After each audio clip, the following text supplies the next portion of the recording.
To reset an Xfinity TV, start by locating the VPS button on the TV box, which is typically found at the back of older models.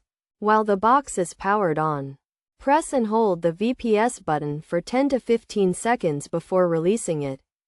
Wait for the LED to change to an amber color, at which point a disaster recovery image will appear on the screen, warning that system configurations will be lost if the process continues. Allow the TV box to update its firmware, then reboot. It is crucial not to interrupt this process, as doing so can cause firmware update issues.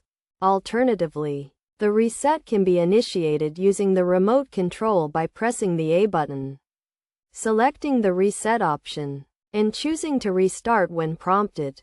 The LED color will change to green, and the system will reset and automatically reboot. It's worth noting that resetting the Xfinity TV box does not affect existing DVR recordings, although any future scheduled recordings will be deleted, so it's necessary to reschedule them after the reset. Overall, resetting the Xfinity TV box is a straightforward process.